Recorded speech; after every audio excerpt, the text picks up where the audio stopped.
Hey everyone, welcome back to Random Talk with Angie. My name is Ngozi Ubiefuna. If this is your first time listening, thank you for being here. And if you've been here before, thank you for waiting.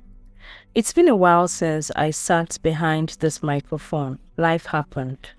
Not in the dramatic movie scene kind of way, just in the, quiet way life often does. There were busy days, difficult days, joyful days, confusing days, ordinary Tuesdays that looked like nothing from the outside, but somehow changed me on the inside. And that's what today's conversations is about. The life we don't post online. Because if there is one thing I've realized, it's this. Not everything meaningful is meant to be visible. Some of the biggest moments in our lives never make it to Instagram. They never become a WhatsApp status. They never become a TikTok video. They are never a Facebook reel, but they still matter. Have you ever opened Instagram intending to reply to one message, or scrolled through LinkedIn intending to reply, or acknowledge friend request or connection requests, and 30 minutes later you're questioning your entire life? Someone has landed a new job, a top-paying job. Someone is buying a house. Someone is engaged. Someone is traveling to Greece. Someone is getting promoted. Someone just announced they are expecting a baby. Someone is relocating. Meanwhile, you're sitting there wondering, am I behind? But here is something we rarely remember. A highlight reel is a poor measuring stick for a real life. Think about your own social media. Do you post every time you cry? Do you even post, every minute, every hour, every day of your life? I know some people do that, but ask yourself, do you post every moment in your life? Every argument, every rejection email, every moment you doubted yourself? Probably not. Not because you're pretending, but because social media has never been designed to tell the whole story. It's a collection of moments and not a documentary. I know times when people assume that they can tell who I am outside work, or who I am outside the memes that I post on my WhatsApp status. And I tell them, you're just wasting your time. Because the fact that I even post like a 3-second reel or a 3 seconds video, I put up a 3 seconds video on my WhatsApp status, does not tell the full story. It is only if you have a conversation with me that you'd be able to know. I remember, exchanging some form of banter with a friend of mine a few days back. And then he goes on to say, anybody that sees you in real life will not know that you're this playful. And I'm like, I know. But it's easy for you to just assume that because you see them make this post, that this is who they are. Or because you see them this way, that is who they are. Because you see them this way online, that is who they are. Forgetting that some people are only just showing you 1% of the 1% of their real lives. Some are only just showing you a facade, right?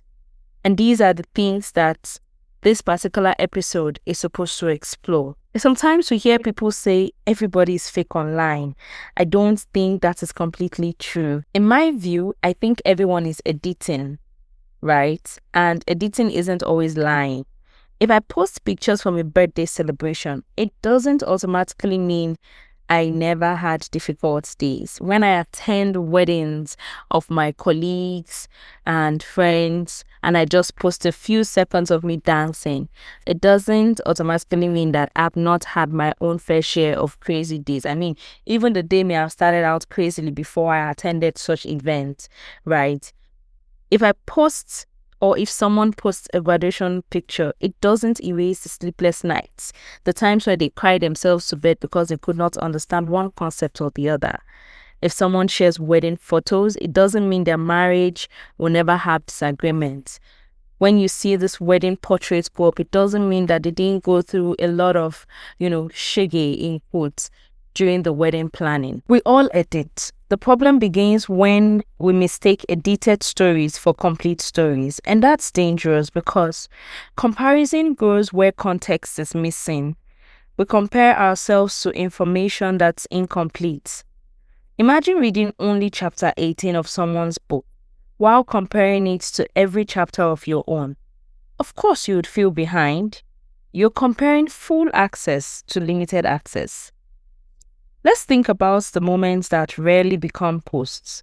The day you forgave someone, the day anxiety didn't win, the months you finally stayed consistent, the prayer that was answered quietly, the salary that finally covered your bills, the conversation that repaired a friendship, the decision to leave something unhealthy. Nobody applauded, nobody shared it, nobody reposted it. But those moments changed your life. And maybe that's enough, because some of the greatest transformations happen where no camera is pointed. Growth is actually quiet. It is usually quiet. Healing is quiet. Character is built quietly. Confidence grows quietly. Faith grows quietly. Imagine two women, or two friends as the case may be. One posts every weekend or almost every weekend. Trips, vacation, brunch, beautiful restaurants, designer bags, smiles and laughter here and there. The other barely posts anything. Months later, you discover that the first one who was posting all those things was surrounded with people but battling loneliness. And the second one you discover was caring for a sick parent, studying after work every night, praying through uncertainty, and quietly building a business. Which one was successful? Both. Which one had struggles? Probably both. Because real life exists beyond the picture. I think we've reached a generation where people feel pressure to announce everything. A new relationship, a new job, a new apartment, even future plans. And while there is nothing wrong with sharing joy, I've learned that not every beautiful thing needs an audience.